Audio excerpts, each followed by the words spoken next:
के दम पर किन स्टॉक्स में सेक्टर्स में एक्शन दिखेगा एंड ऑफ कोर्स नतीजों का सीजन पूरे जोर पर है तो नंबर्स की एनालिसिस लेकर अरमान हमारे साथ जुड़ चुके हैं। अरमान, मॉर्निंग, कल बाजार बंद होने के बाद कौन से नतीजे आए, कैसे रहे?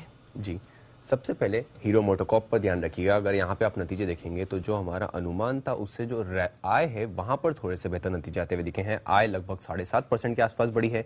मार्जिन हालांकि थोड़ा से कट के आए हैं, 12.6% से घटकर 11.4% पर आए हैं और मुनाफे में भी आपको दिखेगा लगभग 10% की कट होती है। अडानी इंटरप्राइजेस यहाँ पर नतीजे बढ़िया दिख रहे हैं और जो हमारा अनुमान था उससे बेहतर नतीजे आए हैं। आय तो लगभग 190% बढ़कर आई है और मार्जिन्स आपको थोड़े से कट के आते हुए दिखेंगे, 7.1% से घटकर 5.4% पर अनुमान मार्जिन्स का 4.7% के हिसाब से था। उस हिसाब से मार्जिन्स में भी आपको अनुमान से बेहतर नतीजे हैं। वोडाफोन आइडिया की बात करें तो अगर ऑपरेशनल फ्रंट पर देखेंगे आप या बॉटम लाइन के हिसाब से देखेंगे तो वहां पर नतीजे कमजोर दिख रहे हैं। आय तो 2% बढ़ी है और आपका कंपनी का जो घाटा है, घाटा भी बढ़कर आया है, लगभग 4% बढ़कर आता हुआ दिखा है और आरपू में थोड़ा बहुत सुधार देखा गया है, लगभग 2% का उछाल देखा गया है। रेन इंडस्ट्रीज की बात करें तो नतीजे बढ़िया हैं। आय लगभग 45% बढ़ी है, मार्जिन हालांकि 17% से घटकर 16% पर आए हैं, पर मुनाफे की अगर बात करेंगे मुनाफे में 60% का आपको उछाल देखा गया है। अमर राजा बैटरीज जो हमारा अनुमान था उससे बेहतर नतीजे आए हैं।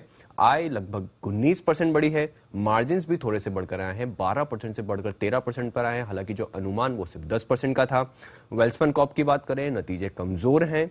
आय तो हालांकि 27% बढ़ी है और कंपनी को कामकाजी घाटा हुआ है जो पिछली बार मुनाफा था।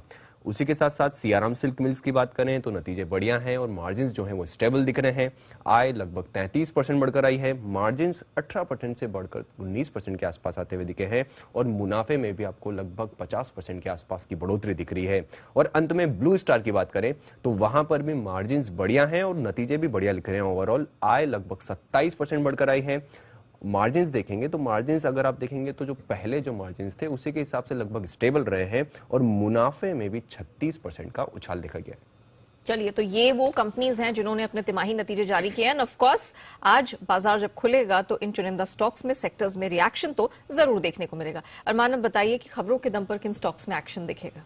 जी, खबरों के साथ साथ कई सारे नतीजे भी हैं आज भी, जैसे आपको निफ्टी में सिप्ला, टाइटन और ब्रिटानिया के नतीजे आते हुए दिखेंगे। F&O की बात करेंगे तो 8 कंपनियों के नतीजे आते हुए दिखेंगे, जिसमें क्यूमिंस है, आदित्य बिरला फैशन रिटेल है, गेल है, इंटरग्लोब एविएशन है। IDFC फर्स्ट बैंक पर ध्यान रखिएगा क्योंकि बोर्ड की बैठक में फंड जुटाने पर विचार किया जाएगा। कैप्री ग्लोबल, वहां पर बोर्ड बैठक में राइट इश्यू के साथ साथ रिजल्ट्स के साथ साथ राइट इशू पर भी विचार किया जाएगा।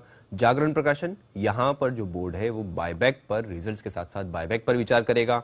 वेस्ट लाइफ डेवलपमेंट, आज से उनका नाम बदलकर वेस्ट लाइफ फूड वर्ल्ड हो जाएगा। गोयल एल्यूमिनियस पर भी ध्यान रखिएगा क्योंकि ये जो है SME प्लेटफॉर्म से main board platform B group में आ जाएगा। IPO अपडेट्स, जिसमें फ्यूजन माइक्रो फाइनेंस जो आज बंद होने वाला है, अगर आप कल तक की बात करें तो उनका जो कुल हिस्सा है वो लगभग 29% बढ़ा है, जिसमें रिटेल का हिस्सा 31% बढ़कर आया है। बिकाजी फूड्स, आज उनका दूसरा दिन है, कुल जो उनका अभी सब्सक्रिप्शन मिला है वो लगभग 67% का मिला है, जिसमें रिटेल का हिस्सा तो लगभग 1 गुना पूरा बढ़ चुका है। वहीं अगर आप QIP की बात करें तो वहां पर थोड़ा सुस्त रिस्पॉन्स है और NIS की बात करें तो वहां पर 58% बढ़कर आया है।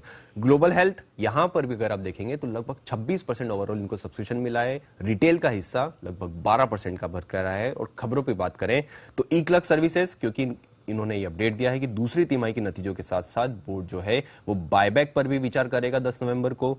और अंत में कोचिन शिपयार्ड पर ध्यान रखिएगा क्योंकि कंपनी को एक यूरोपियन क्लाइंट से 1000 करोड़ का जो है एक नया ऑर्डर मिला है और इस ऑर्डर की जो अवधि है, जिस समय में इनको पूरा करना है, वो है 35 महीने। ओके, चलिए, तो ये वो खबरें हैं जिनके दम पर इन चुनिंदा स्टॉक्स और सेक्टर्स में एक्शन देखने को मिलेगा एंड ऑफ कोर्स रिजल्ट्स पर तो हमारी नजर लगातार बनी रहेगी। अरमान, शुक्रिया वो पूरी डिटेल रखने के लिए।